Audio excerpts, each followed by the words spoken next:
ఇవాల్టి ముఖ్యాంశాలు. Revenue శాఖపై CM Chandrababu ఉన్నత స్థాయి సమీక్ష. హాజరైన మంత్రి అనగాని, ప్రత్యేక ప్రధాన కార్యదర్శి సిసోడియా, సీసీఎల్ఏ జయలక్ష్మి. గత ప్రభుత్వం హయాంలో భూ అక్రమాలపై సమీక్షించిన సీఎం. ముంపు ప్రాంతాల ప్రజల ఆర్తనాదాలు కన్నీళ్లు తెప్పిస్తున్నాయి. షర్మిల. వరద బాధితులకు చేస్తున్న సాయంపై ప్రభుత్వం స్పష్టత ఇవ్వాలని డిమాండ్. కేంద్రం బీహార్కు వేల కోట్ల రూపాయలు ఇచ్చి ఏపీకి ఎందుకు ఇవ్వలేదు? కేంద్రం నుంచి వరద సాయం నిధులు ఎందుకు తేలేకపోతున్నారని ప్రశ్నించిన షర్మిల. కోడికత్తి కేసు ఘటనపై వెంటనే విచారణ చేపట్టాలి. నాగబాబు. జగన్ కు కూటమి ప్రభుత్వం న్యాయం చేయాలి. నాగబాబు వ్యంగ్యాస్త్రాలు. కోడికత్తి కేసుపై సీఎం, డిప్యూటీ సీఎం, హోంమంత్రి చర్యలు తీసుకోవాలని కోరిన నాగబాబు.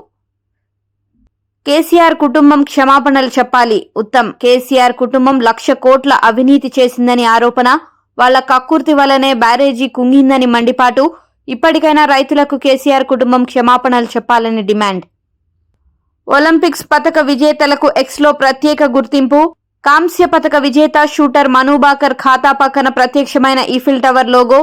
ప్యారిస్ మెడలిస్టులందరికీ ఈ తరహా గుర్తింపు.